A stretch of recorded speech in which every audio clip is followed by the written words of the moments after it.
2014 से लेकर के 2026 यानी कि बीते 12 साल ये सिर्फ कैलेंडर के पन्ने नहीं बल्कि आधुनिक भारत के इतिहास का वो दौर है जिसने देश की तकदीर और तस्वीर दोनों को हमेशा हमेशा के लिए बदल दिया है। देखिए, मोदी सरकार के इन 12 सालों का कार्यकाल बड़े और कड़े और ऐतिहासिक फैसलों का गवाह रहा है। एक तरफ जहां देश की सरहदों के भीतर दशकों से उलझे मुद्दों को सुलझाया गया, तो दूसरी तरफ 7 समंदर पार भारत की कूटनीति का ऐसा डंका बजा कि आज पूरी दुनिया नई दिल्ली की तरफ देख रही है। आज विशेष में बात करेंगे, विश्लेषण करेंगे मोदी सरकार के 12 साल की।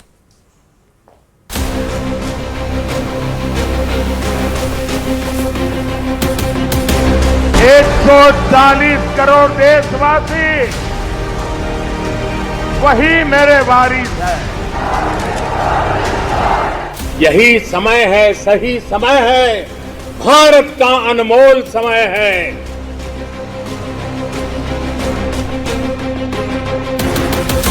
सरकारें आती हैं, नीतियां बनती हैं, लेकिन कुछ फैसले ऐसे होते हैं जो इतिहास की धारा को मोड़ देते हैं। प्रधानमंत्री नरेंद्र मोदी के कार्यकाल के 12 वर्षों में भारत ने एक नहीं बल्कि ऐसे कई बड़े और कड़े फैसले देखे हैं जिन्होंने न केवल नए भारत की मजबूत नींव रखी बल्कि देश के उस आम आदमी को गवर्नेंस की फ्रंट लाइन पर ला खड़ा किया जो दशकों से कतार में सबसे पीछे था। साथियों, भारत की जो ये स्केल है, ये हम इंफ्रास्ट्रक्चर निर्माण में भी देख रहे हैं।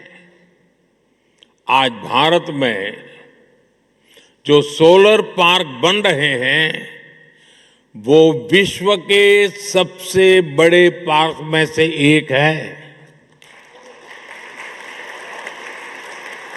सबसे ऊंची और सबसे लंबी टनल्स हो, सबसे ऊंचे और लंबे ब्रिजेज हो, सबसे लंबे एक्सप्रेस वे हो, सबसे बड़े मेट्रो नेटवर्क हो, सबसे बड़े सिविल एविएशन नेटवर्क हो, सबसे बड़े इलेक्ट्रिफाइड रेल नेटवर्क हो, इनमें से अनेक आज भारत में बन रहे हैं।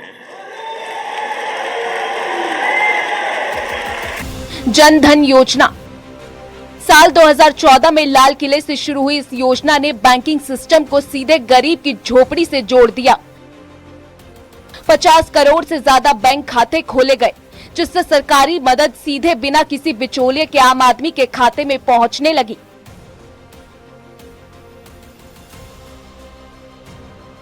डिजिटल इंडिया और यूपीआई क्रांति। भारत ने दुनिया को दिखाया कि तकनीक सिर्फ अमीरों के लिए नहीं है। रेडी पटरी वाले से लेकर बड़े शोरूम तक आज भारत दुनिया के सबसे बड़े डिजिटल ट्रांजैक्शन इकोसिस्टम का नेतृत्व कर रहा है,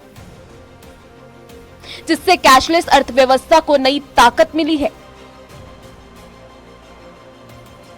जैसे उज्ज्वला योजना थी जिसको उस समय माना गया कुछ नहीं है, लेकिन उसने एक चुनाव पलट के रख दिया। और भी कई नैरेटिव उन्होंने सेट किए, और जब सर्जिकल स्ट्राइक का माहौल बना और उन्होंने उसकी जरूरत समझी और उसे किया, तो अंतर्राष्ट्रीय स्तर पर भी एक महत्वपूर्ण संदेश गया कि भारत अब पहले वाला भारत नहीं रहा। उन्होंने विदेशी प्रमुखों को बुलाया, चाहे वो डोनाल्ड ट्रंप हो, शी जिनपिंग हो, सबके साथ उन्होंने यहाँ पे जो मेहमान नवाजी की, उसे एक अलग लेवल पे पहुंचा दिया उन रिश्तों को। और जब उन रिश्तों को एक अलग लेवल पे पहुंचा दिया तो विश्व में उसकी गूंज होती है और होनी ही थी।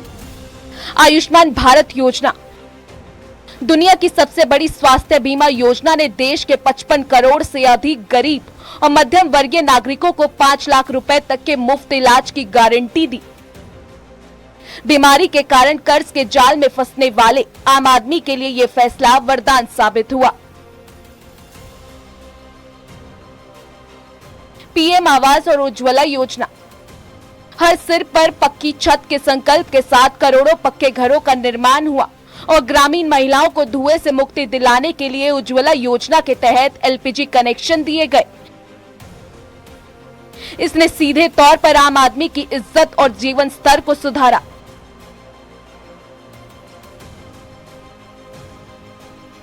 भारत को अपनी कम्प्रहेंसिव नेशनल पावर को लगातार सशक्त और मजबूत बनाने के लिए अपने संकल्पों को सिद्ध करने के लिए बड़े प्रयासों की आवश्यकता है। ये विजन बहुत क्लियर है और इस दिशा में तेज गति से कदम उठाए जा रहे हैं। भारत के आज सभी सेक्टर्स का एक सर्वांगीण विकास हो रहा है।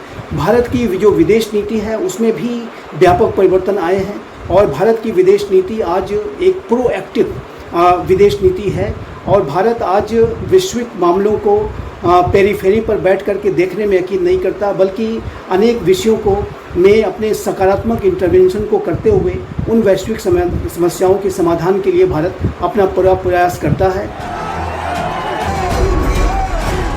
जल जीवन मिशन पानी की किल्लत से जूझते करोड़ों ग्रामीणों परिवारों तक नल से जल पहुंचाना एक भागीरथ प्रयास था।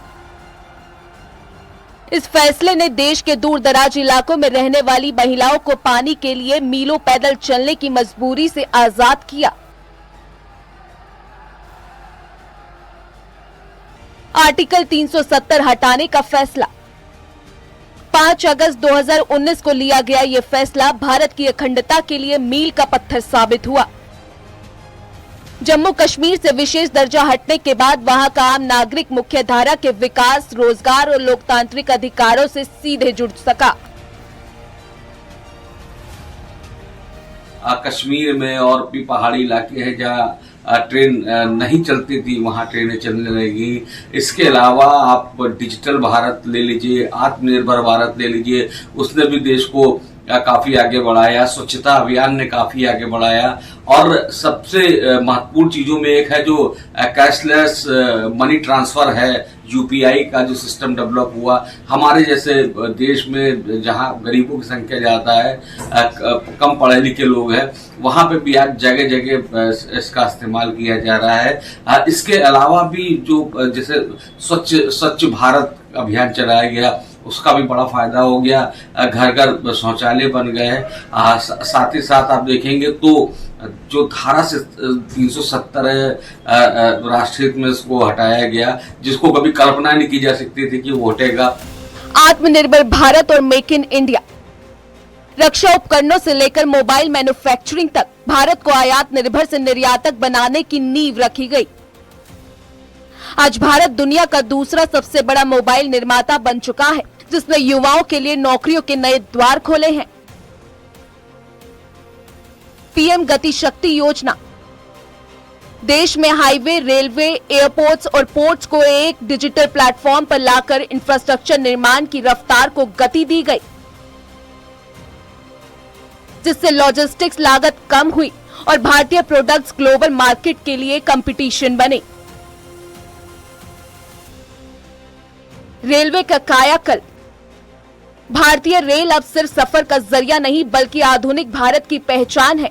स्वदेशी तकनीक से बनी 160 से ज्यादा वंदे भारत ट्रेनें देश की पटरियों पर दौड़ रही हैं।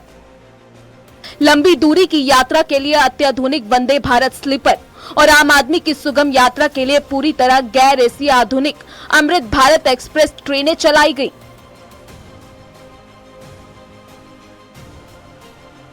ये वो बड़े फैसले हैं जिन्होंने देश की सिर्फ व्यवस्था नहीं बदली बल्कि आम आदमी के आत्मविश्वास को जगाया है। आज का भारत कतार में खड़े अंतिम व्यक्ति की बुनियादी जरूरतों को पूरा करते हुए विकसित भारत के संकल्प की ओर बढ़ रहा है। Bureau report, news 18।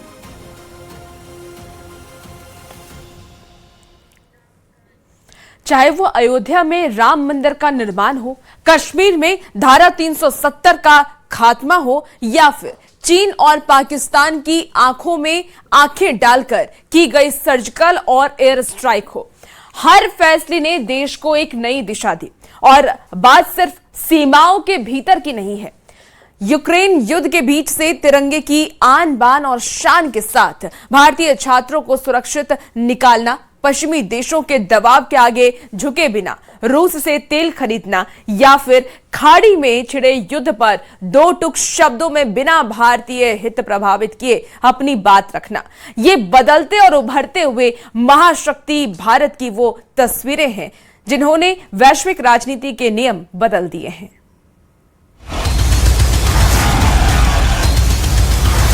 भारत ने दुनिया को युद्ध नहीं बुद्ध दिए। ज्ञान में, अध्यात्म में, गरिमा में, अन्नदान में, संगीत में, शाश्वत कविताओं में हमारा देश भारत पूरे विश्व में सबसे महान है। आज हम 140 करोड़ भारतीय मिलकर अपने देश को विकसित भारत बनाने के लिए जी जान से जुटे हैं। पिछले 12 वर्षों में भारत ने सिर्फ सीमाओं के भीतर ही विकास नहीं किया, बल्कि 7 समंदर पार भी देश की कूटनीति का एक नया और शक्तिशाली अध्याय लिखा है। प्रधानमंत्री नरेंद्र मोदी के मजबूत और दूरदर्शी नेतृत्व में भारत की विदेश नीति मूक दर्शक से बदलकर ग्लोबल एजेंडा सेंटर की बन चुकी है। ये सफर है एक ऐसे नए भारत का जो कूटनीति की मेज पर दुनिया को वसुधैव कुटुंबकम का पाठ पढ़ाता है और सरहद पर आग दिखाने वाले दुश्मनों को उसी की भाषा में मुंह तोड़ जवाब देना भी जानता है। भारत की विदेश नीति का मूल मंत्र हमेशा से वसुधैव कुटुंबकम यानी पूरी दुनिया एक परिवार है रहा है। कोरोना महामारी के भीषण संकट में जब विकसित देश आत्मनिर्भर होने की सोच रहे थे, तब भारत ने वैक्सीन मैत्री के तहत 100 से अधिक देशों को 20 करोड़ से ज्यादा वैक्सीन डोज भेजकर दुनिया का दिल जीत लिया। चाहे यूक्रेन रूस युद्ध के बीच फंसे छात्रों को सुरक्षित निकालने के लिए चलाया गया ऑपरेशन गंगा हो या सूडान संकट में ऑपरेशन कावेरी, भारत ने साबित किया कि दुनिया के किसी भी कोने में संकट हो, भारतीय नागरिकों की सुरक्षा सर्वोपरि है। आज भारत ग्लोबल साउथ यानी विकासशील देशों की बुलंद आवाज बन चुका है। भारत और नॉर्वे दोनों रूल्स बेस्ड ऑर्डर, डायलॉग और डिप्लोमेसी में विश्वास रखते हैं। हम एकमत है कि मिलिट्री कॉन्फ्लिक्ट से किसी भी मुद्दे का समाधान नहीं निकल सकता। यूक्रेन हो या पश्चिमी एशिया, हम संघर्ष की शीघ्र समाप्ति और शांति के हर प्रयास के समर्थन करते हैं और समर्थन करते रहेंगे। इस दौर की सबसे बड़ी कूटनीतिक जीत है भारत की स्ट्रैटेजिक ऑटोनॉमी। आज का भारत किसी भी महाशक्ति के दबाव में आकर फैसले नहीं लेता, बल्कि देश हित को सबसे ऊपर रखता है। पश्चिमी देशों के दबाव के बावजूद रूस से किफायती कच्चे तेल का आयात जारी रखना और अंतर्राष्ट्रीय मंचों पर अपने स्टैंड को मजबूती से सही साबित करना नए भारत की इसी संप्रभुता का प्रतीक है। भारत एक तरफ अमेरिका, जापान और ऑस्ट्रेलिया के साथ क्वाड में रणनीतिक साझेदारी निभाता है, तो दूसरी तरफ रूस और चीन के साथ ब्रिक्स और SCO का हिस्सा भी है। इसे ही वैश्विक कूटनीति के विशेषज्ञ मल्टी अलाइनमेंट नाम देते हैं। कुछ समय पहले मुझे स्वीडन के royal order of the polar star के सर्वोच्च सम्मान से सम्मानित किया गया। ये सिर्फ मेरा सम्मान नहीं है, यह 140 करोड़ भारतवासियों का सम्मान है। यह स्वीडन के हमारे उन सभी साथियों का भी सम्मान है जिन्होंने भारत स्वीडन संबंधों को समृद्ध किया, एक मजबूत आधार दिया।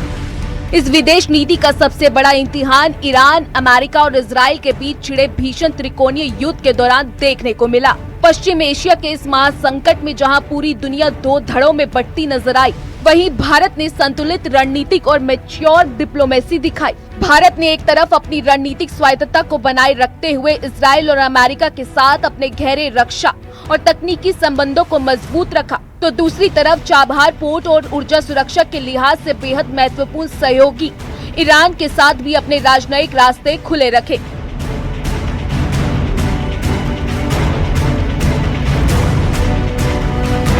लेकिन भारत की ये शांति प्रिय कूटनीति कमजोरी नहीं बल्कि बड़ी ताकत बनकर उभरी है। आतंकवाद के खिलाफ देश की जीरो टॉलरेंस नीति की सबसे बड़ी और ताजा मिसाल है ऑपरेशन सिंदूर। जम्मू कश्मीर के पहलगाम की बैसरन घाटी में सीमा पार के आतंकियों ने कायराना हमला कर 26 निर्दोष नागरिकों की जान ले ली थी, जिसके बाद भारत ने ईंट का जवाब पत्थर से देने का फैसला किया।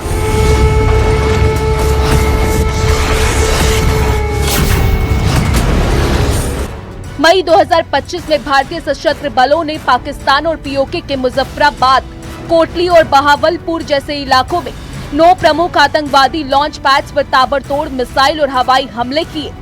पूरी तरह से सटीक और नपे-तुले इस सैन्य ऑपरेशन में जैश-ए-मोहम्मद और लश्कर-ए-तैयबा के 100 से ज्यादा आतंकवादी मार गिराए। इस ऑपरेशन ने पाकिस्तान के न्यूक्लियर ब्लैकमेलिंग के झूठे दावों को हमेशा के लिए ध्वस्त कर दिया। इतना ही नहीं, भारत ने सिंधु जल समझौते को भी स्थगित कर दुनिया को कड़ा संदेश दिया कि खून और पानी एक साथ नहीं बह सकते। फ्रेंड्स, भारत और इटली एकमत है कि आतंकवाद मानवता के लिए गंभीर चुनौती है। टेरर फाइनेंसिंग के खिलाफ हमारी साझा पहल ने पूरे विश्व के सामने एक महत्वपूर्ण उदाहरण प्रस्तुत किया है। भारत और इटली ने यह स्पष्ट संदेश दिया है कि रिस्पॉन्सिबल डेमोक्रेसीज केवल आतंकवाद की निंदा नहीं करती बल्कि उसके फाइनेंशियल नेटवर्क को तोड़ने के लिए भी ठोस कदम भी उठाती है। उरी की सर्जिकल स्ट्राइक, पुलवामा के बाद की एयर स्ट्राइक और अब पहलगाम के बाद किया गया ऑपरेशन सिंदूर ये साफ करता है कि आज का भारत अपनी सुरक्षा से कोई समझौता नहीं करेगा। शांति की राह पर चलने वाला भारत जब जरूरत पड़ती है तो अपनी संप्रभुता के लिए सुदर्शन चक्र उठाना भी जानता है। यही है नए भारत की नई और अटल वैश्विक पहचान। Bureau report, news 18।